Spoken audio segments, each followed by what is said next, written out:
nagpapasalamat ako sa Diyos. Pinagaling niya akong sugat. Umaasa ako sa Kanya dahil walang ibang tutulong sa akin kundi ang Diyos na may-ari ng aking buhay ng lahat ng aking kaligtasan. Salamat sa Panginoon. Ito yung pangako ng Diyos. Lumalakad kasama ng Diyos, si Noe ay lumalakad na kasama ng Diyos.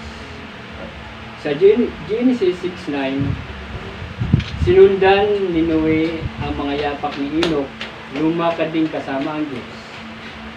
Sa katunayan, siya ay lumakad kasama ang Diyos sa loob ng panahon, higit pang 300 taon. Habang lumalakad si Noe kasama ang Diyos, ipinakita ng Diyos sa kanya ang isang pangitain na kung ano ang ninanais niyang gawin sa kapanahon ng yaon.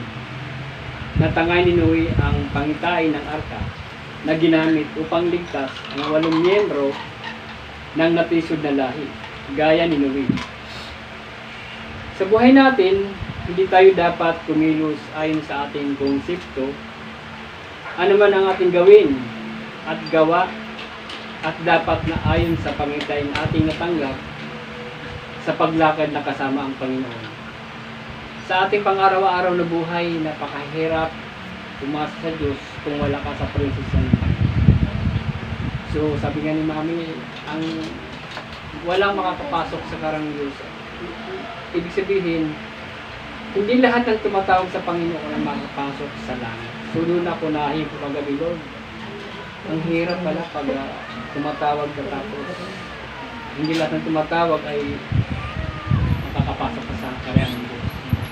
So, ito ngayong buhay ko, sabi ko nga, Lord, palakarin mo ako dahil kahit hindi mo ako makainin, makalakad na ako, masaya na ako. Kasi, yung ating buhay, yung paglakad. Katrabaho tayo, kumikilos tayo, gumagawa tayo sa buhay natin. Sa buhay ni Noah, ito lang sumunod sa Diyos sa buhay niya. Na dito lamang nakita ng Diyos na si Noe ay matuwid. Sa paglakad niya kasama ang Panginoon sa kalaunan, nakikita natin ang kanyang kanaisan, ang kanyang kaisipan, ang kanyang kalooban. Pagkatapos tayo ay gagawa na maglingkod ayon sa kanaisan ng Diyos. Hindi ayon sa ating mga sariling kaisipan. Minsan sa buhay natin, naglilingkod tayo sa buhay sa sarili natin, obligasyon na lang maglingkod. Sabi nga ni Mami, pero yung puso natin, wala doon sa puso ng Diyos. Marami tayong iniisip na mga bagay-bagay sa paglilingkod natin. Napakahirap talaga na maglingkod na wala yung motibo mo sa puso ng Diyos. Kailangan mo talaga makilala ang Diyos. Sabi nga sa Mark 12:30, ibigin mo ang Diyos, buong puso, buong lakas, buong kaluluwa. So, yun ang pinaka number 1 na utos sa buhay natin. Ibigin mo ang kaaway, ibigin mo yung kapwa, lahat, puro pag-ibig.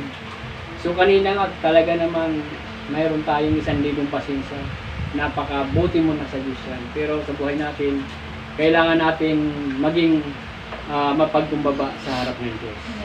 So, balik tayo doon sa Ark of Noah. Sabi dito sa Ark of Noah, ito ang kasaysayan ni Noe. Matuwid at mabuting tao si Noe. Noong kanyang kapanahunan, namuhay siya ayon sa kalooban ng Diyos. Siya ay may 3 anak na lalaki, si Sem, si Ham at si Japhet.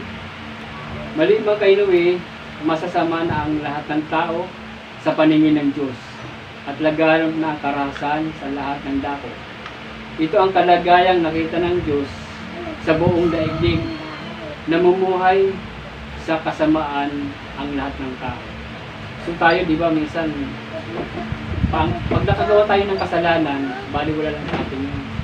Pag dumating na yung tagutom, dumating na yung baha, dumating na yung taghirap, dumating ng gera, doon tayo makipag-usap sa Diyos na, Lord, patawarin mo ako.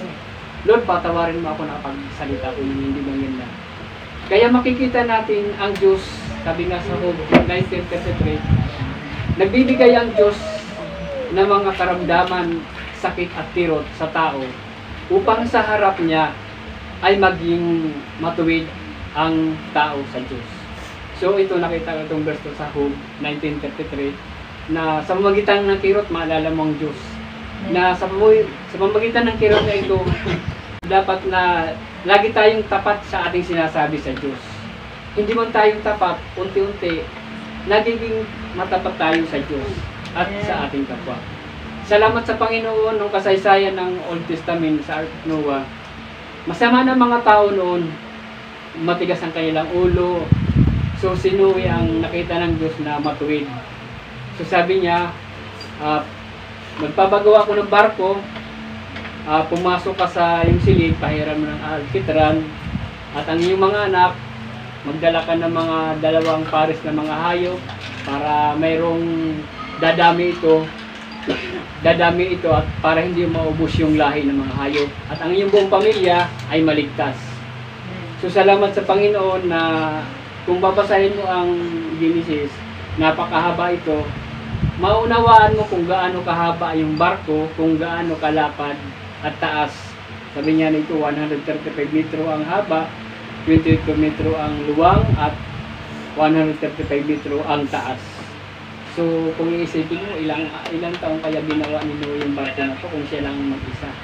So sa bundok pa ito ginawa. So sa buhay natin, ang hirap talaga gumawa ng bangka.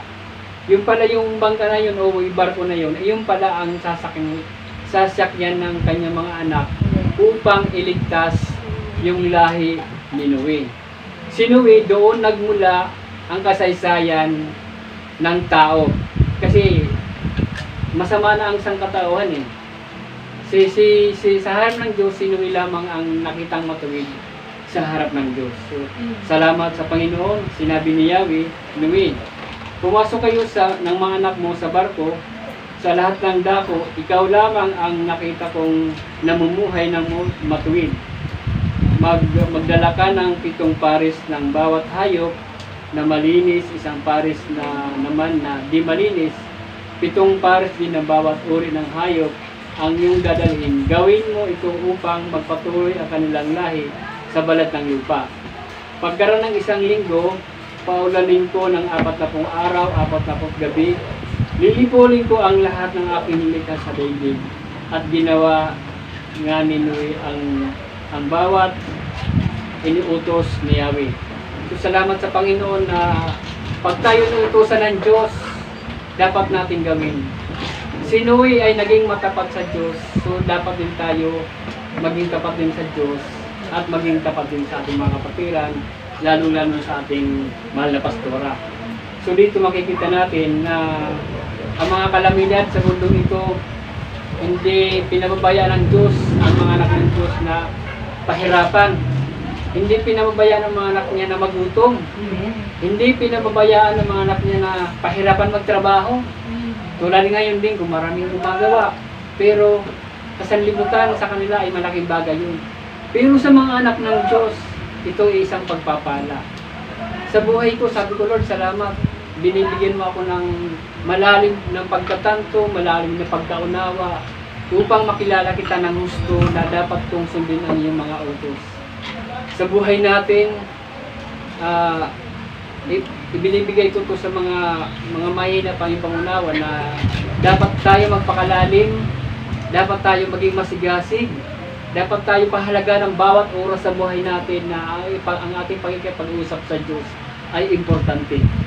Sa 724 ng buhay natin, hindi natin alam ang bukas, hindi natin alam ang ating pagkilos, so ang Diyos lamang nakakalam. So salamat sa kanya mga pangako na, di ba bumahanga? Yung baha, patikim pa lang yun.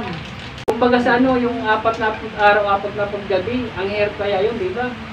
Noong Old Testament, wala pang ayuda yun. Wala pang mga mayo. So ngayon, 2 linggo, may ayuda na. Pero may ayuda ka nga, inaayuda pa rin ng iba. Sinutusok yung bigas. So salamat pa rin sa Panginoon na binigay sa amin yung ayuda na yun.